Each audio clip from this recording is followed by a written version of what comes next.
Thank you. Ms. Hastings, if we could please have roll. Commissioner Batterson? Here. Commissioner Burtnett? Here. Commissioner Henderson? Here. Commissioner Velasco? Here. And Commissioner Carey? Here. All right, we're all present. The meeting minutes for September 12th, 2017 have been distributed. Has everybody had a chance to look through those? Yes.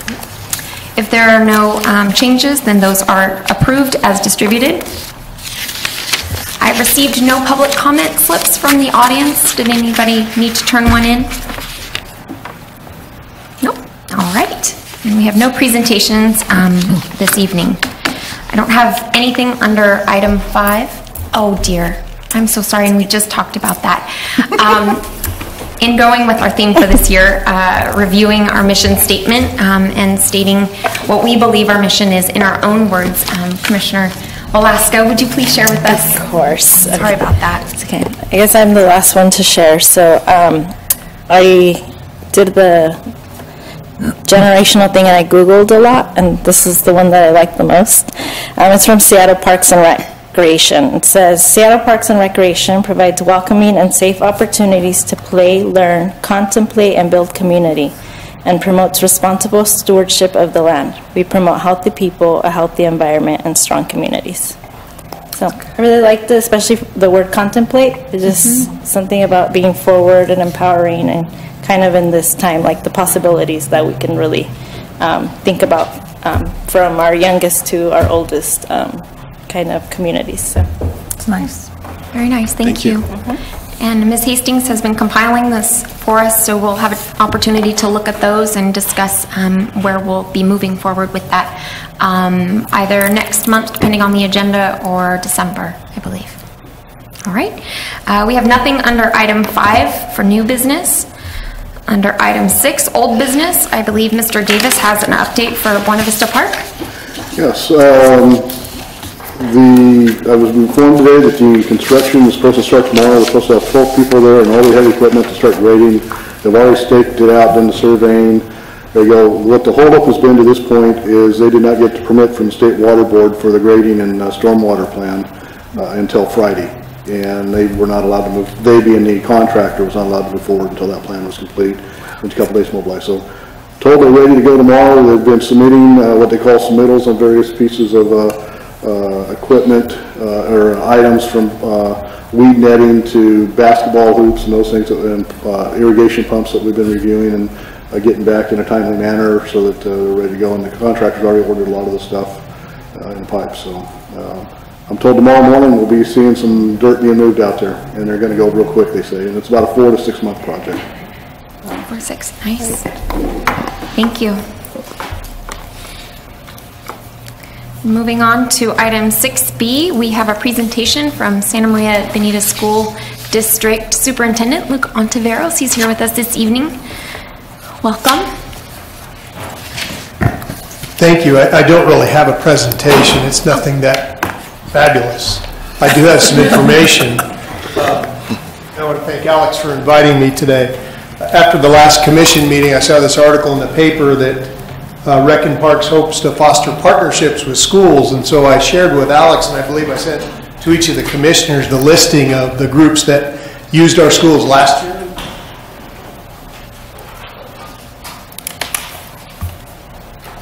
And then there's a partial list of those that are signing up now. Now, these are just the ones that went through the formal process that got back to maintenance and operations. And so I've been in for about 15 months now, and I hear this ongoing perception that, you know, we have these fences that don't allow people to use the facilities, and that is true during school program time. But the fields that are adjacent to the schools are unlocked. As you'll see through that list, there's about 75 youth, the ones that are checked are the youth sports groups that are using field space. In fact, the day that I met with Alex, I think was on the 21st of September, I drove around. It was about 4 in the afternoon. I think Alex and I met at probably a little before about 5 o'clock. And I drove by 6 or 7 sites, and on each of those sites there were soccer teams out playing. And again, we don't have them all signed up, because when you look at the 17, 18 list, there's only very few at that point that had filed the actual facilities use. But there were kids out there. And as I drove by the Miami Dip That one was empty. So I'm not sure where the perception comes from. And surely what I sent to the commissioners, that we have a problem with access. If there are community groups that are reporting to someone, we don't know how to get on there. I don't think it's a matter of not being able to, because as that list points out, we have multiple groups that are using the facilities, and there is a process for doing that. And so this characterization that, principals have different rules is not accurate. They are open. You'll see that many of the groups have filled out requests to use multiple sites. A lot of the soccer organizations use 7 or 8 different sites. And I had forwarded an email when I sent the information. If there are groups that are out there that you're aware of, if there is an instance, I'd like to know so that we can address that. I met with a couple of the commissioners last year, and as a result of that meeting, directed the principals to leave the gates to the fields unlocked after our programs were open. Now, they're not open 24 hours a day, because obviously that creates some conditions, but they are unlocked until the night custodians leave, which is generally between 9 and 10. So the presentation is really just that information. And then if there are any questions, or if there's any groups that you'd like to forward my way, I'd be more than happy to work with them to be a partner in this process of providing them with space. Okay. Would you be open to a discussion amongst staff and commissioners? Pardon me? Would you be open to a discussion right now between? Absolutely. Okay. Particularly if there is a particular group, because again, I've heard this, but I don't see it. And so Right. I'd like to address the issue rather than just perseverate the perception. Then, as this is not a public hearing, we'll keep the discussion amongst the commissioners, staff, and yourself.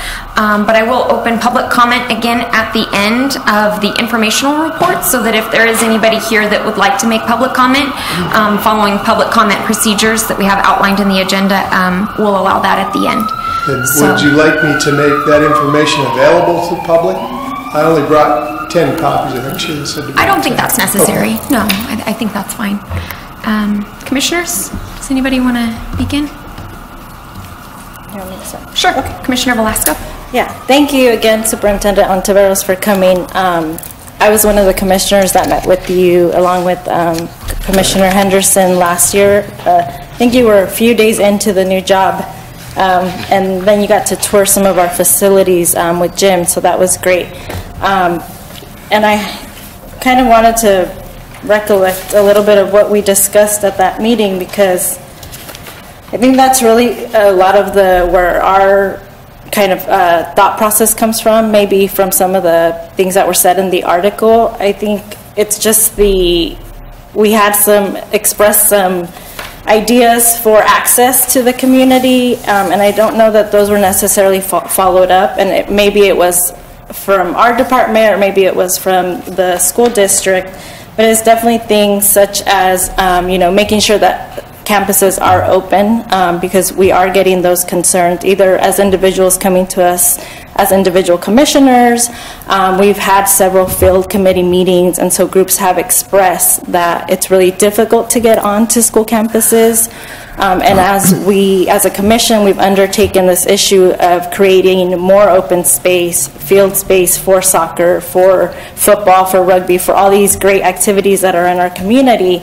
One of our solutions that we've always come back to is our partner in the school districts to really create more acreage. In our needs assessment that we did in 2013, there's several kind of going back in principles to that about the joint use agreements, how important they are, because that is kind of underutilized from our department standpoint with the school district. We have, and I'm quoting the needs assessment, it's on page 30 in case you want to review that, but we have 11 school facilities that we have joint use agreements with, but with the Santa Maria Bonita School District, it's only 3. That's from then. I don't know if that's changed. One of the ones we really are looking forward to in that is the Jimenez school agreement. That's kind of been in the pipeline for the last year. It hasn't been signed. And I know as a department, that's also something that we're going to be able to utilize to really create more acreage and field space as we try to tackle this issue. So from my standpoint as a commissioner, I think that's where I'm coming from. I'd really like to see much more communication. I'm so excited that you're here, that you communicated with us this list, because this is great. We can see kind of what is being used. Because I don't know that I knew this much. And so things like this would be great. I know we have Scott that's coming to our field committee meetings, and so that's a great communication, as long as, you know, there's somebody from the district that's continuing to come. Because I think this partnership moving forward is going to be integral to really expanding our field usage. And like I said, in our needs assessment, it was definitely something that was highlighted that we're underutilizing. And we're about 200 acres short in providing the community the acreage amount that is needed for, you know, California requisites. And so that's really important for me moving forward as we continue to dialogue with the community about, you know, the future of possibly a sports complex. And in the meantime that does happen, you know, what can we do to create more space for soccer, for rugby, for football, like I mentioned. So I guess that's kind of the points that I wanted to make, and I hope that you're, you know, continue to be a guest here, either at a commission meetings, or if we need to meet again like we did last year when you started. I think that was a great discussion moving forward. Yeah, I'm happy to attend. I guess what when there's this void of information from we met, and you see here that we, you know, this, I don't know if this space is included in that 200 acres. We're not growing any acreage. Right. We're actually probably going to wind up losing acreage over the next few years because we continue to expand enrollment. But, you know, so when I see this, you know, this type of characterization that, hey, you know, the school district isn't doing anything to help. I mean, I just think we meaning right. both sides, need to be more, you know, more proactive in that communication. So you mentioned groups that continue to express a need for space.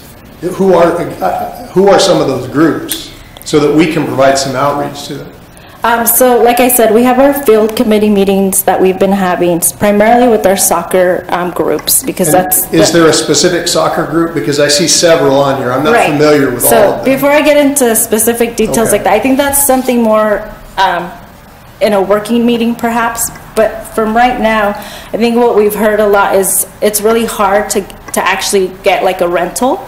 And so it's not, and again, this is just as a commissioners what we're hearing, not necessarily that this is fact, but I think it's important that a lot of times people maybe are having difficulty in renting. Maybe the form is not user-friendly. It's just some of the comments. Maybe they don't know exactly where to go, or they've been told, no, it's actually school site by school site, depending on the principal. And so they kind of get different information and different guidelines, and that's kind of where some of the complaints, and I use that loosely, have come from. Like I said, it's mostly been, from my vantage point, soccer groups, because that's one of the affiliations that we're working most with in our field committee meetings.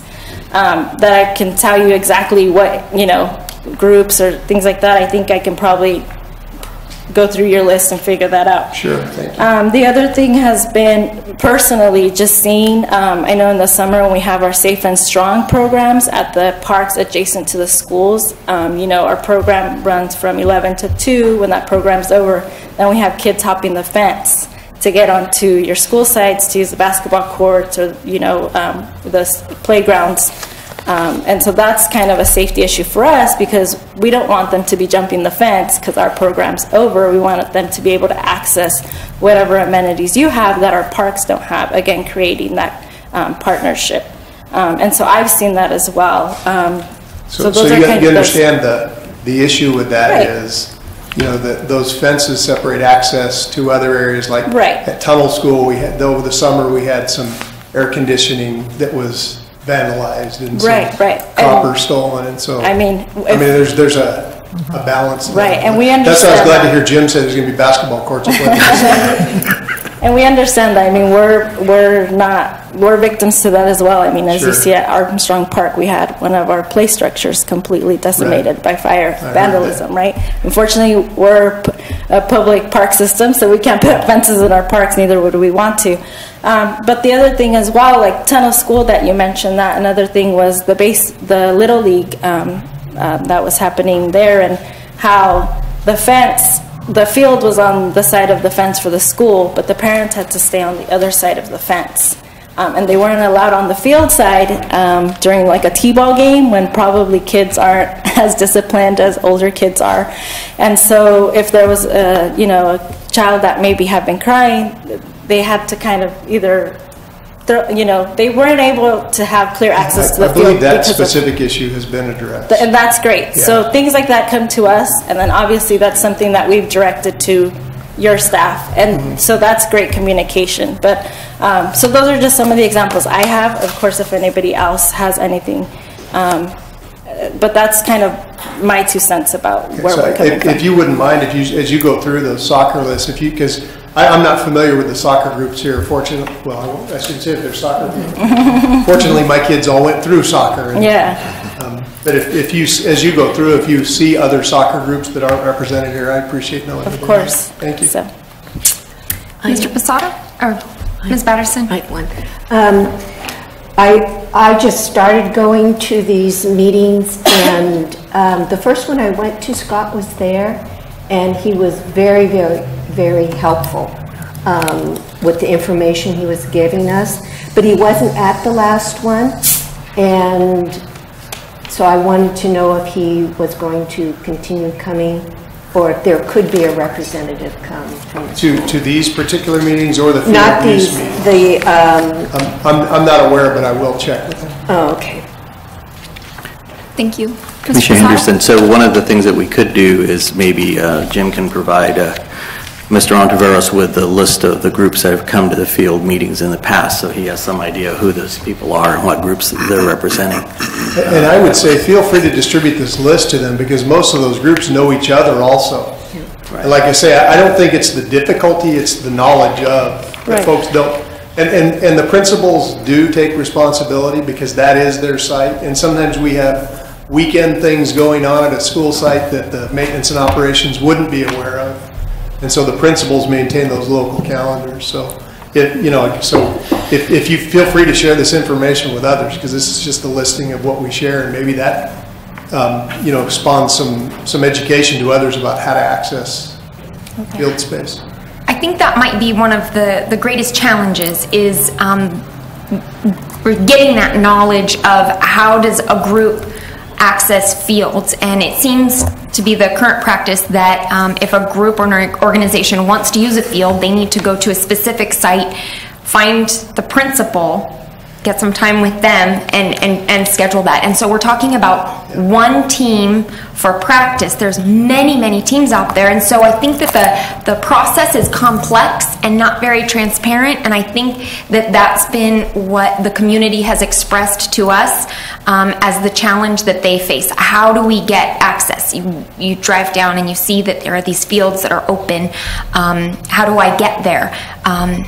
Principals have a lot on their plate. They're very difficult to get FaceTime with, and unless there's a personal relationship with past history or something like that, I think that that's where the complexity arises. Well, I think it's just a matter of going into the office. There's during the school hours, there is someone in the office that can facilitate that process and set that up. I don't think the principals, if that perception's out there that the principal has to have a face-to-face, I don't think that's the case. They authorize the use. Okay. The forms are available in the office, and generally the clerks or the secretaries are the ones who make that available. Okay. So again, if that's kind of the perception, you've got to find that person. Then, we do need to do more to dispel that. Madam Chair, I'd like to make a comment. Luke Ontiveros has been a key member of the Mayor's Task Force on Safety, and he is very ingrained in the process, and I'm sure with all the discussion that's happening here that we can work this out. And it's especially good to have the Mayor's Task Force to work on these things with us. We've heard from the soccer community that it's very important that they need more fields, and I would rather see kids in the fields than on the streets. Right. So I have complete confidence that this can be resolved.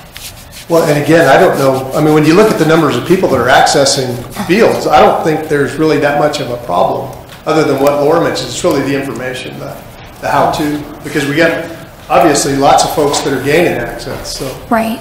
You know, so it's just making sure that we're being more proactive in terms of getting the information to those that are part of those groups, because that is part of those organizations. Coaches come with their kids, and if your child has never played before, and you're new to it, and, you know, if I look at Santa Maria Valley Youth Soccer, anybody from Santa Maria Valley Youth Soccer? You know, see, no, just, you know, it's a matter of who do you contact there to kind of gain that knowledge as well, so that we can eliminate that void when you're new, that there's a way to bridge that gap. Okay. Mr. Posada? Commissioners, you know, one of the things that we've talked about here, even on our own policies for field use and how to educate the public about how to use them, we went through the exercise for, 18 months to get to a field use policy, and, you know, council finally adopted that last year.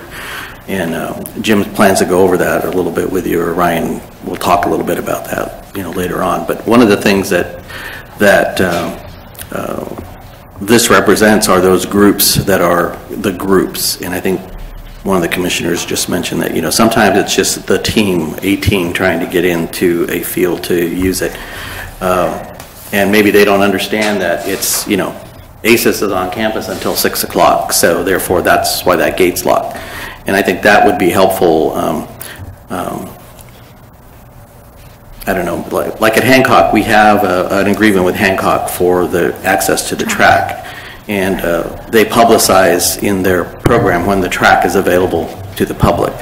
And so that's an opportunity to educate the public a little bit. And, you know, they have their signs, you know, closed during whatever times it is, open to the public, whatever times it is, so that people know when they can access it. And I think that, you know, something like that might be something we can work on.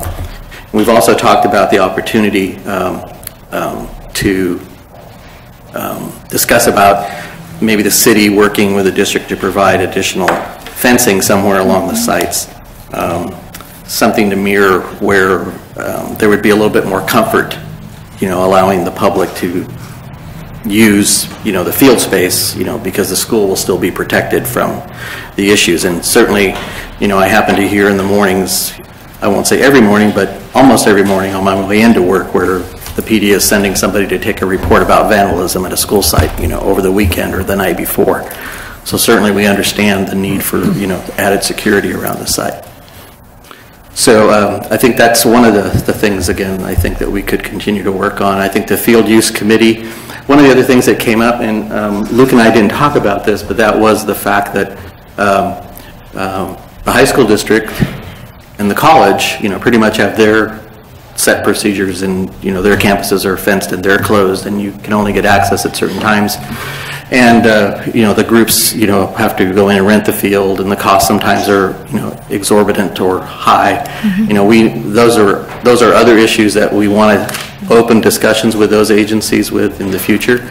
Right now, we thought the low-hanging fruit is to work with the district, because we've had that relationship over the last 30 years about, you know, using field space. So I think it's just a matter now of understanding the new world that we live in, you know, and where, you know, the need for protecting the children at school and protecting the campuses. And now we got to figure out a way how we're going to make that work. So that's what the Field Use Committee was all about. So again, we appreciate the fact that Scott was attending. We hope that, you know, he comes back and attends some of the other meetings, or someone from the district, so we can have those kinds of discussions. Thank you. Thank you, Mr. Posada. Commissioner Velasco? Just going off of what Alex was talking about, the track at Hancock, that's a great example of public use, a joint use agreement that we have, and the public is aware, you know, they can use the track between these hours and these hours. Like you mentioned, obviously ACES goes on till about 6 o'clock at every school site, but the schools can then be open until about 9, 10 p.m. when the custodian leaves. So maybe creating something like that, a postage of times that the public can access the school facilities, so that we don't have the jumping of the fences, or maybe they're not able to go into the school when the office is open because they're working. So creating some postings of, the times that they can access the fields with some directions or a number to call if they do want to rent it in the future. And then I know we've also talked about it. We talked about it at our meeting last year, creating kind of like a central rental process, like if it's at the district office instead of at each school site. I think we offered to create some kind of rental process through the Recreation Parks Department office, because a lot of the community is already coming here, or creating some kind of inventory that our staff could also let the public know. We don't have a site for you here, but perhaps the school district has, because they have X, Y, and Z. And so those are kind of maybe the solutions that we can continue discussing. And I know that we talked about them about a year ago when we met. So those are things that moving forward we could do. Also, like if Scott continues to come to the meetings, I'm sure that those things can be worked out there. But I think something like that, where we continue to proactively get information out to the public, is going to be really important, especially because a lot of times the public thinks we own or we have jurisdiction over those school sites. And so a lot of times that's why the information is coming to us. Sure. And so there's education on that part as well. Right. So I think for that, just those two things, maybe we can work from that moving forward. Yeah, I mean, we'd have those conversations. I don't want, you're right, this is not the time to work out the details, but the information portion is invaluable, and that's why I wanted to come, because the information that came out of the last meeting was, well, the school district, we're having a hard time with it. And it may be this commission is, but the youth groups are gaining access to those fields, so I want to make sure that we're getting the correct information out. Right. So that it doesn't become well, now I won't even try. Right. Because that's the reality of it. It's just what Teresa said. We've got to create. We collectively as a community have to create these opportunities for children. Absolutely. Anybody else? In the discussions that we've had in the past and concerns that have been brought forward from the community, there's the issue of field space for organized groups, which is, I think, the larger and bigger issue that we really need to look at. But there's also the access to the playgrounds, which is something that we've discussed as well. And part of the confusion that I've heard is whether sites are open for play or not open for play, and which sites those are available for families to go to. And I'm unaware of which sites are available or not available, and so I went out on my own to check some sites out, and of the 10 sites that I went to, half were open and half were not. And it wasn't apparent to me why certain sites were open and why others weren't. And so if it's not apparent to me, it's probably not apparent to the public either. And that's a concern that's been brought forward to the commission as well. So that's, I think, part of the discussion as well. It's something that we've spoken about in previous meetings and haven't really figured out how to make that information accessible. So that's something that we'll need to bring up at, I guess, the next meeting as well. And so that's not part of the field use It is. Group? It is, okay. It could be if that's what the commission would like to do. I think part of it is the configuration of where the playground is in relationship to the school. Some of the smaller playgrounds, they're right there, and some are farther away. Right. Okay. And if that information could be made public as well. When I went out to some of these sites, there was some use on locked campuses, and families, young boys playing basketball, youth that said sometimes it was unlocked, sometimes it wasn't. They're kind of nervous about being on campus when it's locked. They'd like more access. Most everybody knew El Camino was open and available for play, which is great because they've got some great basketball courts. And Fairlawn I saw 9 boys out there, and it was great, from like 3 years old to 20 years old, playing basketball, and it's always open. They said we're always here. But then other sites that were locked and being used by families, and concern over where do we go to play? Because some of the school sites are in neighborhoods where we don't have a playground. There isn't a park that's easily accessible. So if we could have that discussion too, I think that we might be able to share with the community, what we're hearing. And I think that would be a good thing. Some of the things that, as you're talking and we're having this discussion is flashing through my mind is we could look at things like adding the school information to, even our website, so that, or have a link, to a website at the district that might have, schedule or, availability, that kind of stuff. Right. We are experimenting right now with online facility rental. Ryan will talk a little bit about that later. But, there are some opportunities out there, again, that we could partner with and come up with some ideas. And again, not singling out Santa Maria Bonita, that's where we're going to start. We still have to work with the high school district, and we still have to work with the college. So, Great. Thank you. Good. Thank you, Commissioner Velasco. That's it. Okay. Then if there isn't anything else, it doesn't sound like we need a public hearing. I don't think that that's really our next step. I think perhaps at the next sports field committee, we can hash out some of these finer details. I don't know when that is. Does anybody have that on their calendar? We don't have one scheduled. Okay, so then when it is scheduled, we'll make sure everybody's invited, and we can address some of these concerns and then bring it back to our next commission meeting, a report, so we kind of know what progress has been made and kind of what next steps. Thank you so much. I'd just like to reiterate until then, if there are groups you're aware of, I'd like to know who they are, because I don't want them to have to wait for some process in the future. Right. When we've already got a process that seems to be working for a pretty significant number of groups. Okay. Thank you so much for your time this evening. You betcha. Thank you. All right, so I'll open up public comment if anybody would like to speak at the end of informational reports. So we'll move on to item 7. We have a budget update for September from Mr. Smitherman, I believe. Good afternoon, Commissioners. There is a small correction on your expenditure status report that's located in your packet. The package should reflect the dates 7/1/2017 through 9/31/2017. It currently says 8/31/2017. So with that being said, we're at about 25% of the year, and we are 2.5% under budget, which is pretty status quo. We're really great. Thank you. Any questions or concerns? Right. Moving on, we have the Recreation and Parks Noteworthy Activities. The September report is included in our packet.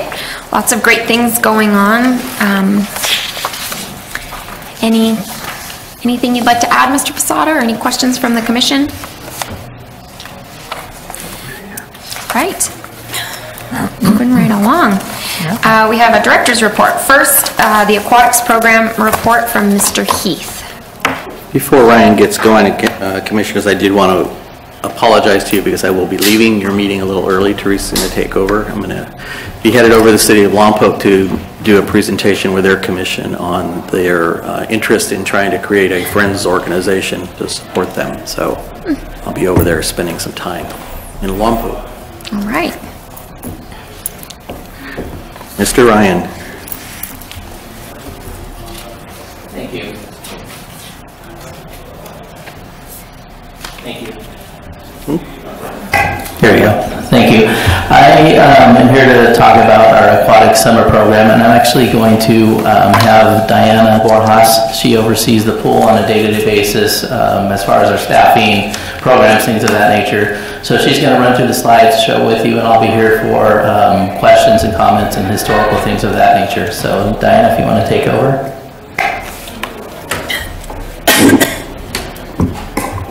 Thank you, Ryan. Good afternoon, everyone. Thank you for having me. Like Ryan mentioned, my name is Diana Borjas, and I work for Recreation and Parks. I oversee the day-to-day operations at Paul Nelson Aquatic Center, and I will be reviewing the programs that we offered summer 2017. Each March and April, we conduct a lifeguard training course at Paul Nelson Aquatic Center. We roughly get around 20 participants that we hope to bring on as new hires and bring on as part of our staff for that next summer. The class consists of about 48 hours of instruction. This includes basic lifeguard training, CPR, first aid, and AED training. Most of the participants that do have a successful completion of the course do end up working for us. The next slide shows a picture of a few of our staff members working to improve their skills and keep their skills sharp. This is one of our in-water skills. Overall, our lifeguards, they are all certified as American Red Cross lifeguards. They have to obtain their certification to continue working at Paul Nelson Aquatic Center. And all of our lifeguards are required to attend a week-long in-service training, which is held prior to the summer start. This typically is held the third week of June, and this last summer, I can honestly say, was one of the best trainings we've ever conducted. We not only focused on the new material that was in 2017 from the American Red Cross, but we also focused on team building exercises. We additionally were able to record a lot of the lifeguards working on their emergency action plans so that we could debrief afterwards and see how the lifeguards reacted to those specific emergencies, to see what we could focus on perfecting and what they really excelled in. Our lifeguards go through approximately 80 hours of training each year, including our monthly staff meetings, customer service, and harassment training. Our swim instructors are also certified through the American Red Cross, and this year we had 13 swim instructors teach over 400 swim lessons. Our swim instructors are in the water for approximately 4 hours straight, teaching 35-minute swim lessons back to back.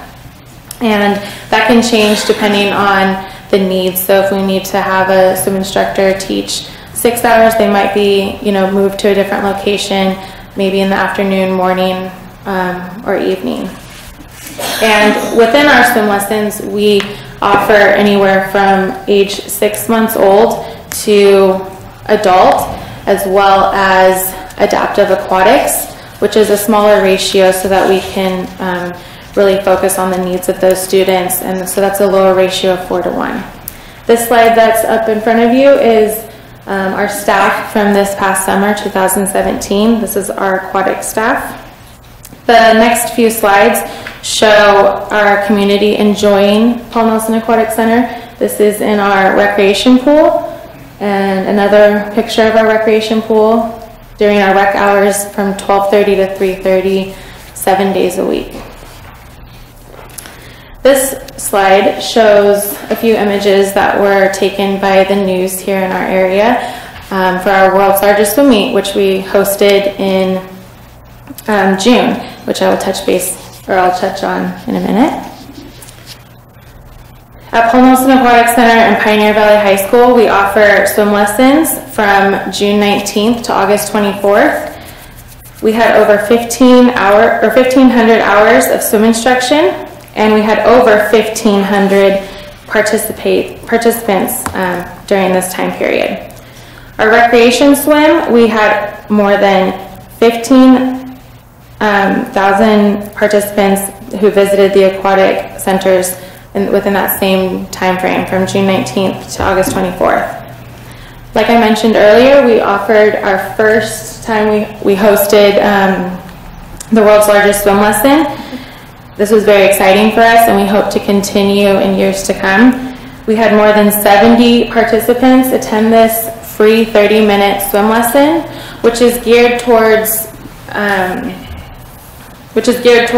making the public more aware of how important swim lessons really are for our children. And research shows that participation in a formal swimming lesson can reduce the risk of drowning by 88% among children 1 to 4 years old. During this 30-minute swim lesson, we were able to divide up the participants based on their height and age, and overall, we saw a great outcome. The parents were very excited, and we had a lot of participants from that swim lesson go on to enroll in our swim lessons that we provide here at Paul Nelson. We also offer end-of-the-year school parties for our surrounding schools, and we hosted 10 pool parties between the end of May and early June, where the kids can really enjoy themselves and look forward to it each year.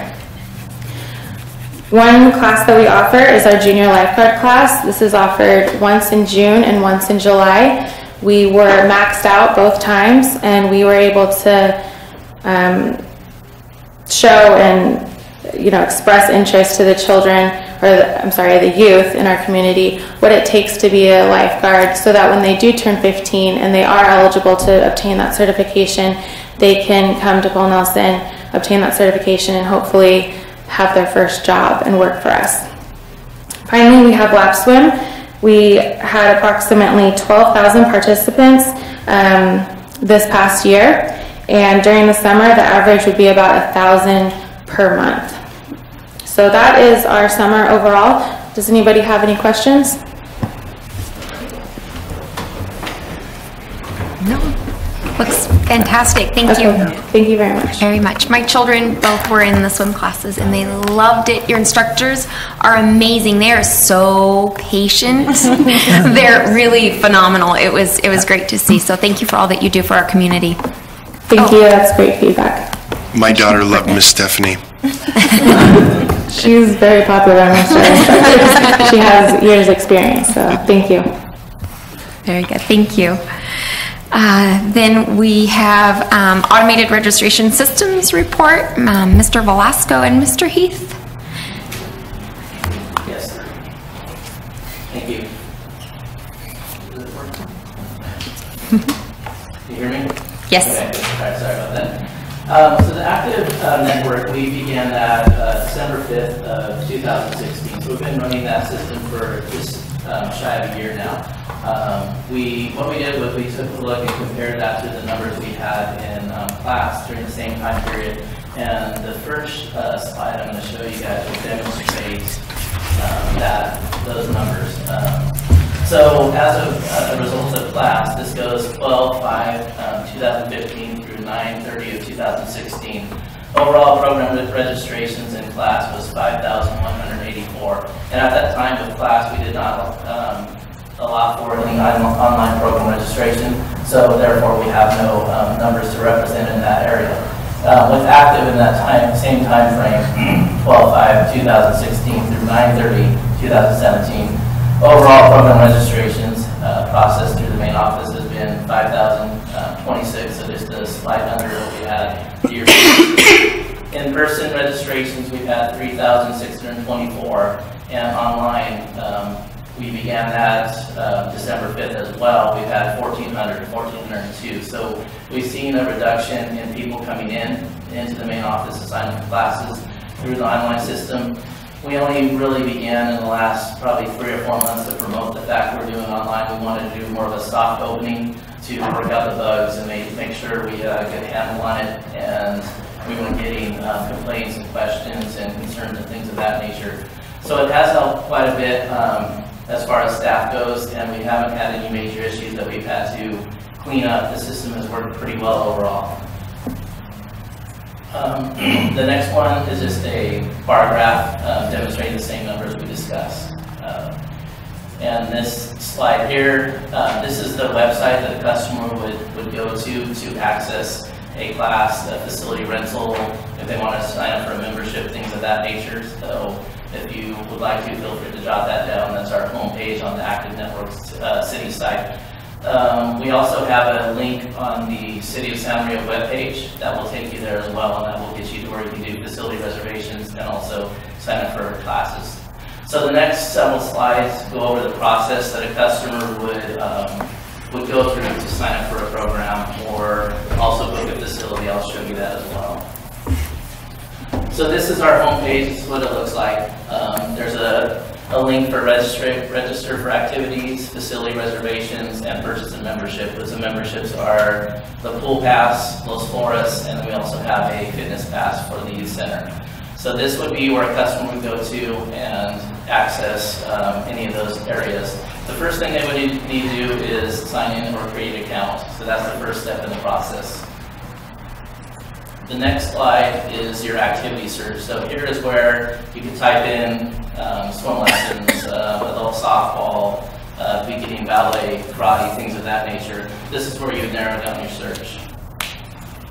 Next one, this is the part where you're going to select who's going to participate in that activity. So once you're enrolled in the system and you have an account, you would select the person that's going to actually sign up for the class, and that person would go in the box there. Let's see.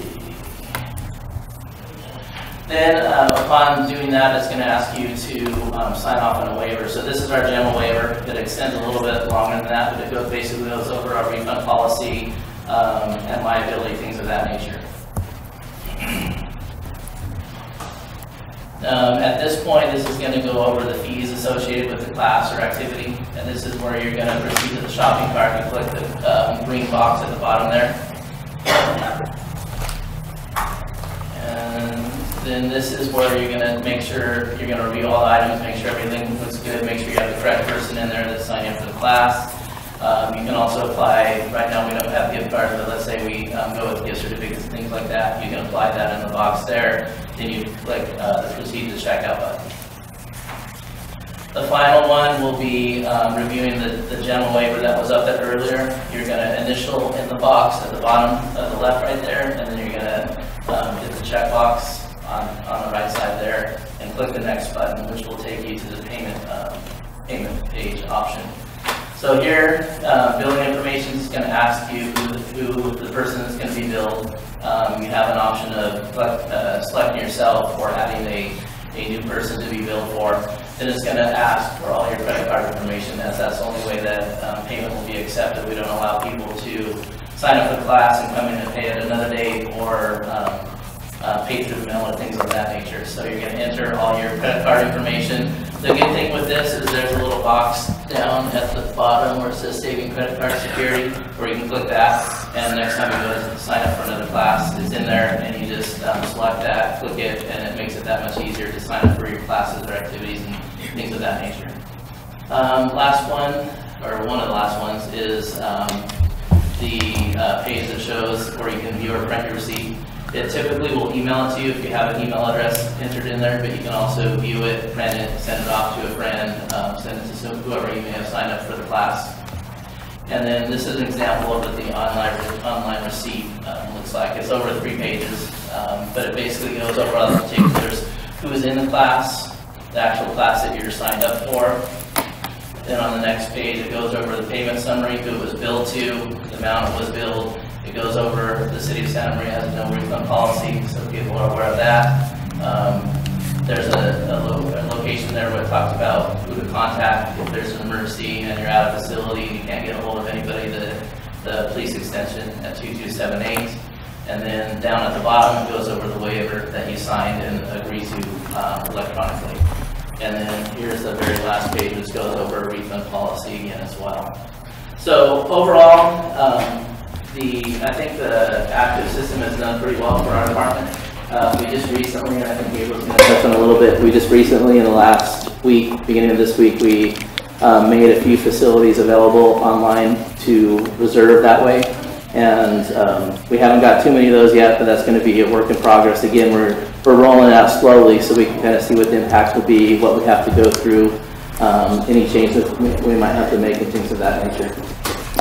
So like Mr. Heath mentioned, we did, by popular demand, we added some facilities, parks and facilities online, so the public could come, instead of coming into the office, they could do it from the comfort of their home or their phone or whatever device they had. So the facilities we added were Miramani, Robert Grogan Park, and all 8 picnic areas at Prescott Park, which seems to be our most popular park.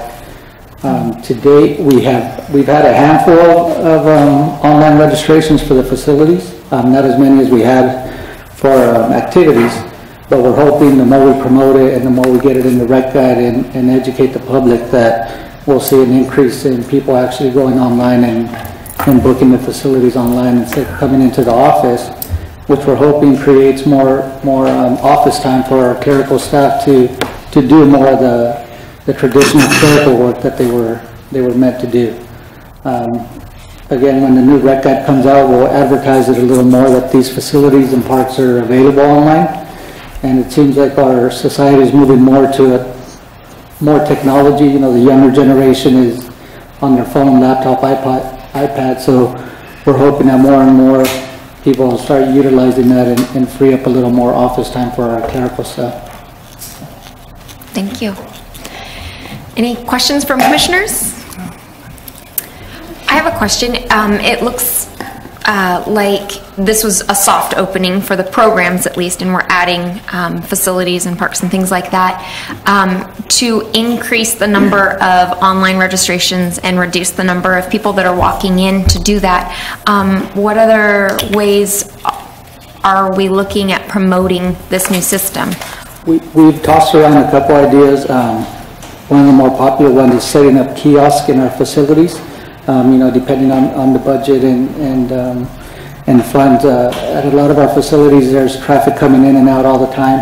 And people see the facility, like the facility, and when they inquire about renting it, we obviously got to send them to a website, or we got to send them over to our main office. So we're thinking if we set up a kiosk at the actual facility where they could walk themselves through actually renting facilities and renting parks where they're actually at, we might get a little more traffic that way. We've also talked about having, the system is called Active. So we've talked about doing an active day where we do almost an open house where we have either iPads or laptops set up, and the public could come in and set up their account online, because that seems to be one of the intimidating factors. Well, how do I set up my account? Or, you know, I'm walking through, almost like you're purchasing something from Amazon. The first time you do it, you have to set up an account. You're leery about putting your credit card info. Right. So we're thinking if we could walk people through that process and make them feel comfortable, they'll be a little more comfortable doing that on their own. Great. Thank you. Thank you. And the other thing I wanted to add real quick was we also recently added a staff person over at the youth center, and that person works 1 to 7:30. So anybody who comes in after 5 can go over to the youth center and sign up for swim lessons, rent a facility, things of that nature. We haven't had that option prior. That person's been there since just after the first year, I believe. Great. Perhaps that information could be communicated in our newsletter thing that gets sent in the mail for folks. Very good. Thank you so much for that information. Then moving on to 7C3, our Youth Sports Field Committee report. Mr. Davis, you have that for us? Before I jump into that, I would like to take this opportunity to thank Ryan Heath. He has been the spearhead behind getting this active net going. Teresa got it started doing the research on him, but Ryan's the one that's implemented it, and he took it over midway because another staff person who got promoted to another position started it, so he had to jump in about a month before it was ready to be implemented, and he's done a great job with it, so I want to thank him for that. Okay. The sports committee met on Monday, the last time we met was Monday, September 25th. The thing the committee's looked at is certainly more practice space. Usually we can accommodate the games space for the different groups and organizations, but it's the practice space that is the issue that we're hearing from groups and individuals.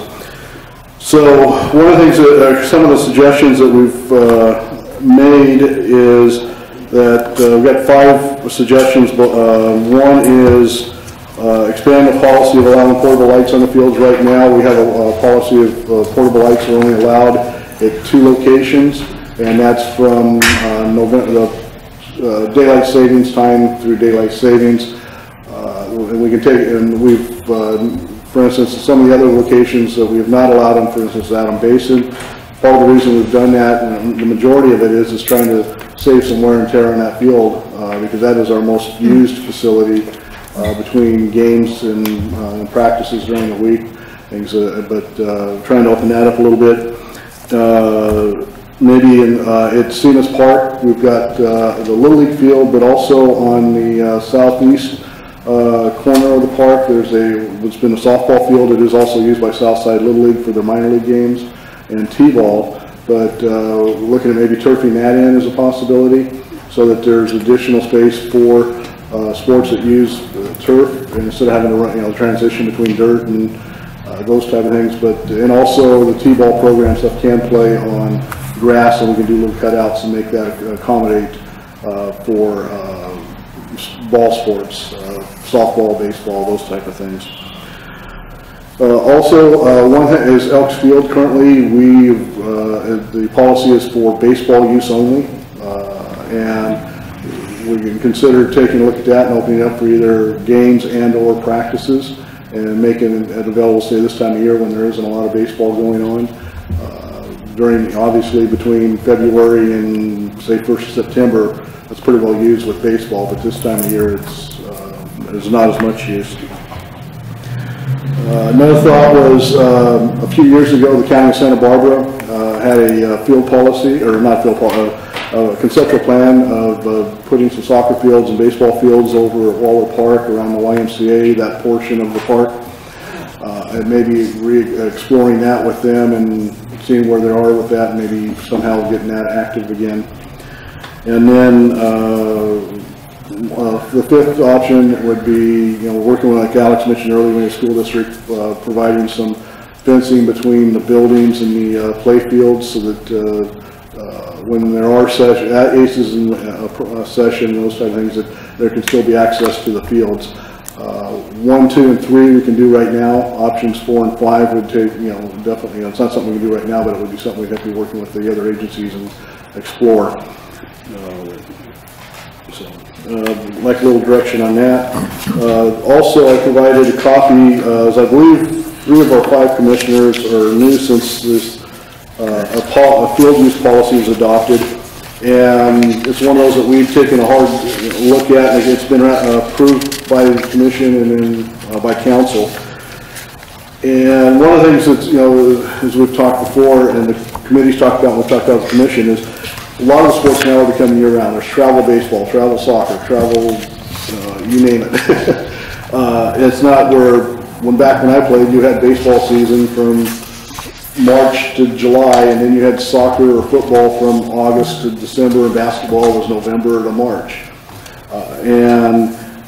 So one of the things that in the policy on page 2, 2.8, we talked about giving priority to the organizations and what we call the in-sport season. So Gabriel will be having a meeting here coming up shortly with in November for the spring-summer programs to try and work out their game space and practice spaces and see what's available. And this primarily is, you go through the policy, it focuses on youth programs primarily, and then adult secondary because it focuses on youth.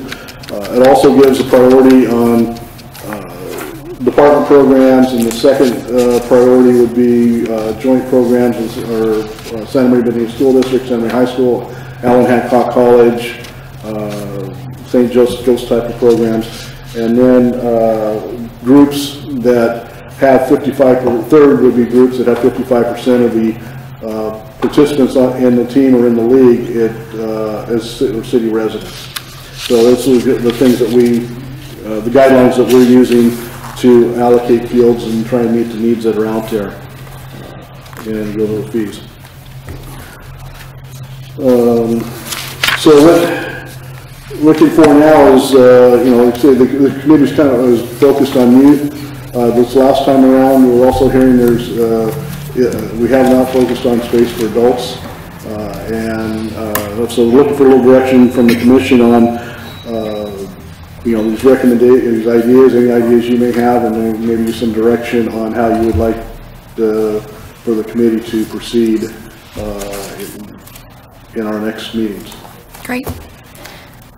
Commissioners? I have a question. Yes, Commissioner Velasco. Mr. Davis, these suggestions, the committee came up with these suggestions. Okay, and these were, Commissioner Batterson and Carrie, the ones. Yes. Okay. That was it. Sorry. Could you tell us who was at that meeting? Because I think there's some clarification on this last meeting, so September 25th. Off the top of my head, it was Commissioners Batterson and Carey, Becky Crow was CVSC Soccer, Cynthia Godinos, and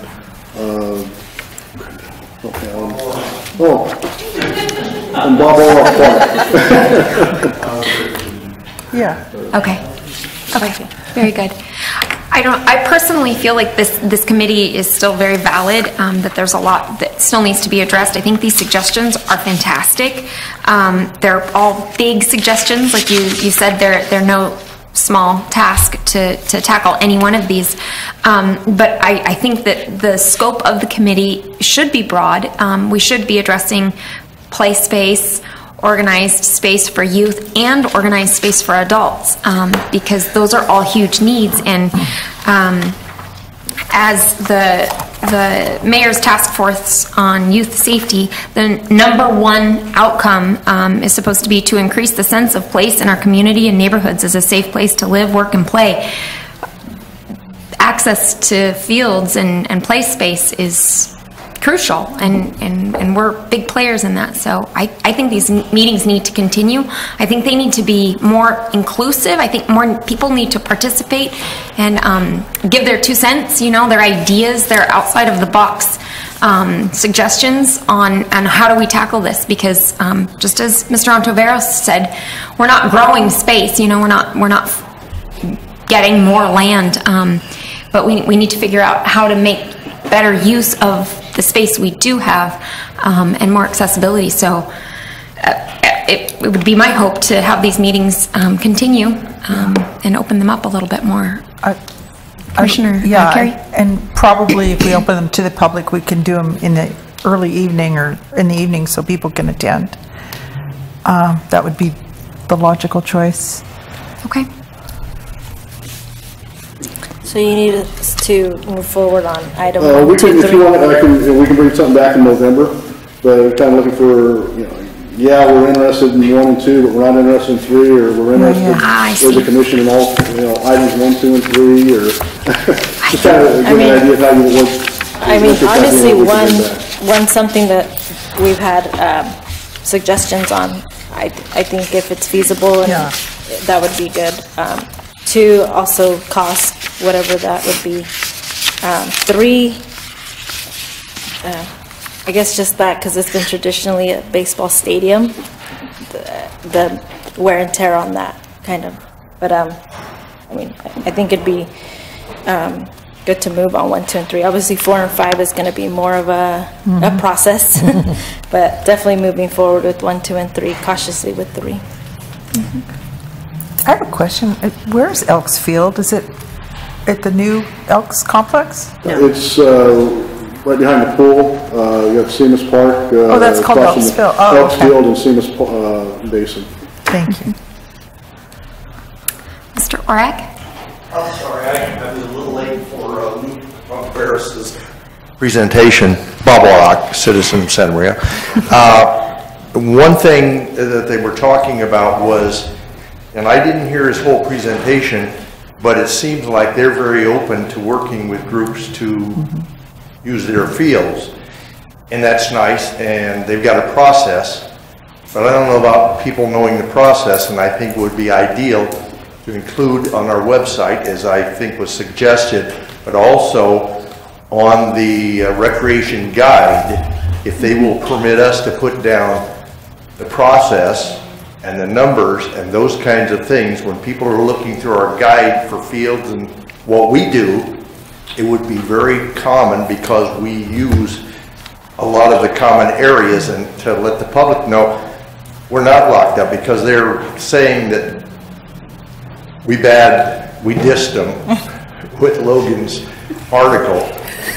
But the fact is that some of the schools are locked up, and my impression was the principals had the say-so. Well, I didn't hear all of Luke's comments, but when he first came here, Alice and I both served on the city schools meeting. And at the first meeting, I remember I brought up the issue that some of the schools aren't necessarily available And his indication at that time was he was very willing and interested in making those. And I think everyone's saying practice fields are primary. And you're saying neighborhood stuff and access, if schools are locked up and you can't get access, and I understand ACES and everything else that goes on, and the liability and all that stuff, there's got to be a happy medium, some way, shape, or form, so that the taxpayers who pay for us, meaning you, I'm sorry, not an us anymore, I'm a citizen, and the school properties, because that's always been a hassle, and I understand then some way, shape, or form in that process is when they sign on that they want to come on or get permission to go onto a school, they're liable for damages, they're liable for trash and collection and those kinds of things. And then the rubber meets the road when you don't meet the obligation either way, I guess. You know, it's a basic thing. You're my neighbor, you can play in my yard, but you get hurt there. It's not my responsibility for you being hurt in my yard if you're playing or doing, you know, what kids do in places like that. So anyway, that's it. Thank you, Mr. Orrick. So if we could have possibly a meeting before our next commission meeting, is that feasible in the next month? We're looking for direction from the commission on how you want to proceed before schedule something. Let's do that, and let's make sure that the time and the date works with the school district first. Let's try to get that worked out so that they're part of the process and they're certain to show up. And so that their suggestions and needs and concerns are part of the discussion, if that makes sense. Mm-hmm. Understand. Okay. Any other suggestions? No? Okay. Thank you. Thank you. Item C4, we have the conference, the annual conference, March 13th through 16th, 2018. Ms. Rayburn, was this included in our agenda just as a reminder, or do we need to voice our desire to attend? It was in your agenda because often commissioners come to that CPRS conference and it's got a myriad of information. So if you're interested in going, we can accommodate that. Where is it? Long Beach. It's in Long Beach, I think. Long Beach. Is there a date you'd like us to inform you? Or let you know? It's usually, and it's confirmed here, March 13th through the 16th in 2008. When would you like to know who's interested? Sooner the better. Okay. You know, I did read, I looked it up when Alex mentioned, or when we talked about it last month, I believe, and I think that it's like a better price if we book sooner rather than, and I think it's like really soon that Yes, cutoff is coming. We can look so, that up and get it back out to you. I know I'm already signed up and Cynthia Hoskins is already signed up, so we'll have Sheila work on that tomorrow. Okay. So if you would like to go, could you please give her a call and we'll get you all set. By the end of the week? That would be awesome. Thank you. Okay, let's do it. Since we're done with informational reports, if anybody would like to make public comment, for the record, I know Mr. Ontiveros isn't here any longer, but if there's anything anybody would like to share. Ms. Rayburn? If the audience doesn't, I have some upcoming events to share. Okay. Okay, you got it. Okay, and then if you wouldn't mind filling out a speaker slip afterwards. Thank you. Hi, my name is Cynthia Godino, and I'm with the soccer community. And just, you know, informational, just for the record, I don't want to throw you under the bus, Gabriel. I really don't. I like you very much. But there's just a lot of information that happens between Alex, Jim Davis, and Gabriel that really doesn't get filtered down all the way to staff that's in Parks and Recs. And I've been having an issue with them getting information on if the lights are going to be on, available, accessible for rentals at the Minami field that's called Adam. I think they have it as Adam. So I did rent it out on Friday, just so everybody is aware that I rented it out from 8 to 9 on Friday, but I knew, being me, okay, I'm from the community, and I shouldn't know more than what the staff knows on the front desk. Okay, so I get to talk to staff at Minami Field, and they tell me that the lights were not working. So I knew the lights weren't working like a month and a half ago. So they tell whoever's above them, and that person needs to do whatever with the work order, tell Gabriel on what's going on. So I feel that there's just information that's not being addressed between the people that are down on the ground, on staff. If they know something's wrong, they tell whoever up here, and then that person is not telling whoever up above them. So the good thing is that the lights are working awesome, and I got to rent them out today, so the lights are going to be on today. But just the information part, you know, and it's the miscommunication, or I just sent out an email but nobody else knows, and so it's just communication. Just communicate with your staff before the end of the day so everybody knows what's going on. Okay, that's it. That's all. Thank you. All right. Another?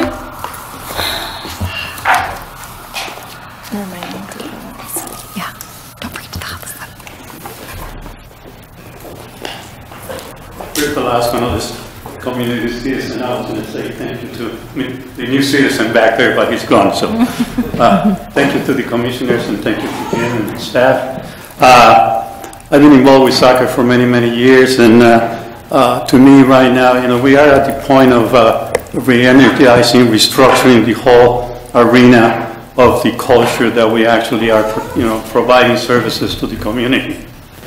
And the way I looked at it is, I hear a lot of good things. You know, communication is excellent. We had to do that. But to me, you know, what we have to do is continue forward. We have to find ways to actually relieve some of that pain that we need for the sports services, especially in the youth and adult. We don't have those services that we're not providing them right now, basically. I am glad to hear that some of these schools are open. I've been involved with the committee for, what, a year now? And actually, this is the first time that I heard that these schools were open to some of those, to the athletes. So communication goes a long way. I'd like to have a copy of those, you know, for the next meeting that Jim will provide us with. So I thank you again. Let's continue on. Let's provide those services that we need to have to make it a good all-American city, really, basically. Thank you. Thank you. All right, then, moving on to agenda item 8, Commissioner Reports of Official Business.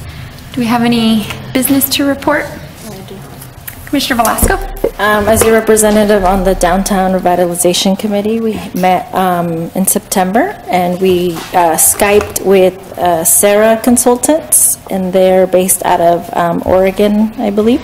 And they were kind of detailing the plans for the streetscapes plan that they're going to start to work on.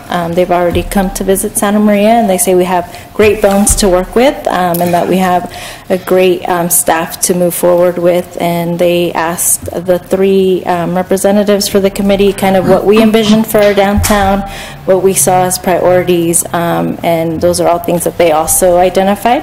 And so they're going to come to start do a lot of community outreach. And as a Recreation and Parks Commission, I think it's going to be important because we are also a key player in our downtown revitalization because we do have parks and facilities and whatnot. So just wanted to keep you updated, and we'll probably be meeting in the next month or so again. Very good. Thank you. I'm sorry. Any other? I don't have anything more. Oh, I do. Commissioner Carey? Yeah. Monday, September 18th, the Mayor's Youth Task Force at the library. Monday, September 25th, the Youth Sports Field meeting. On the September 27th, I went to the Buena Vista Park Beautifiers meeting.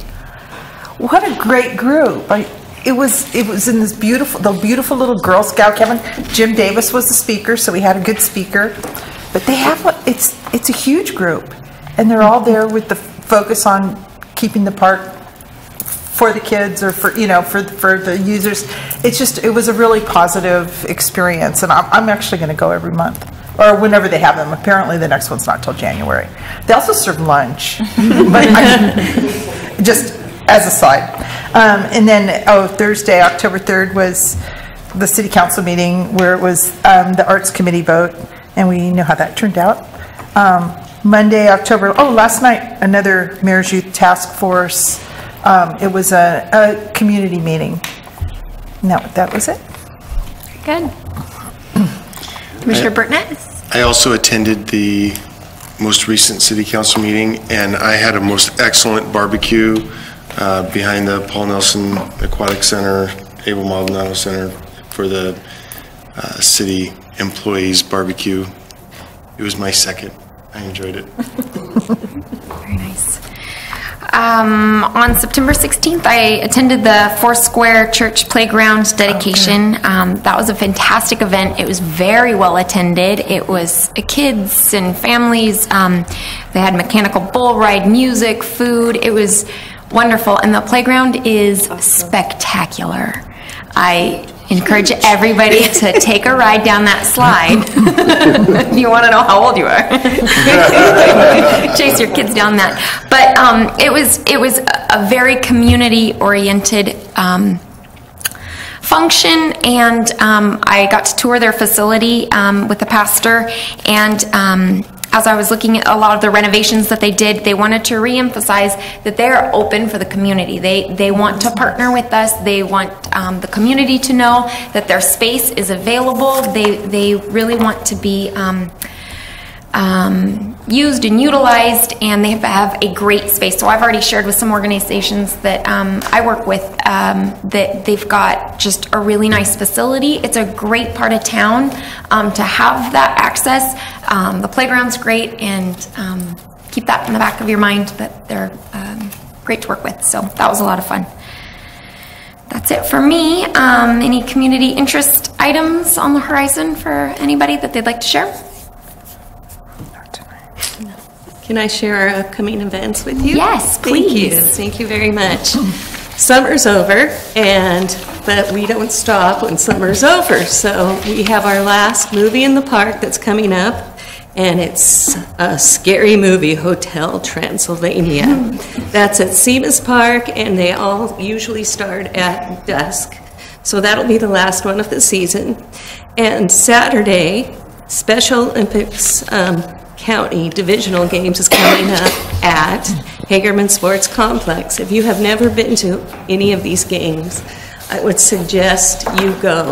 There is such a good vibe.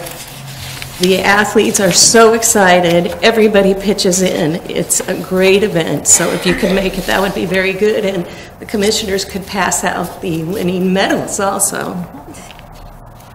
Also, we are going to have a Recreation and Parks Department meeting. This is a time when we get together, we share things, we talk about the future, we see what's going well and what isn't going well, and we most of all like to recognize each other because each manager has his own, and the girl manager has their own activities. However, we cross over a lot, and special thanks to Gabriel's staff that's been setting up for all the meetings that we've had with the Mayor's Task Force. So we're looking forward to honoring our peers and keeping up the good work. And then we have the Day of the Dead, and that is coming up at the Veterans Memorial Building, and that's on Sunday, the 29th of October. This event started out slow, and each year it has grown and grown, and what I love about it is you don't see one nationality. You see a community of nationalities that come together to enjoy themselves. And it's really breaking down some of the bridges that I think we had, so I'm very, very happy with that. I hope I never make the next one because it's a celebration of life and you can only go if you're 90 years and up. So this is our way to respect the community that is our elderly that still contributes. We have partners that work with us, and it's a very, very good day. And then the very popular light sites and holiday nights, and you're very involved in that, and you pick some of the winners. And then Saturday, November 18th, is the Turkey Trot. And I think my staff dresses up in turkey outfits, so if just that, it's worth it. And that's all we have for today. Very good. Thank you for sharing. One more item. Today, the playground for Armstrong Park arrived. So now what I'm waiting for is the safety surfacing to arrive, and that will be the same type of surfacing as we have at Oakley Park. So as soon as we get that surfacing, which should be about, I was told about 2 weeks today, I'll schedule with the installer to start getting everything installed and get that open. So. Fantastic. The neighborhood kids will really appreciate it, I'm sure. Very good, thank you. All right, then with that, we will adjourn to our next regular business meeting Tuesday, November 14th at 4 o'clock. Thank you. And off the record, that's in there, she wrote the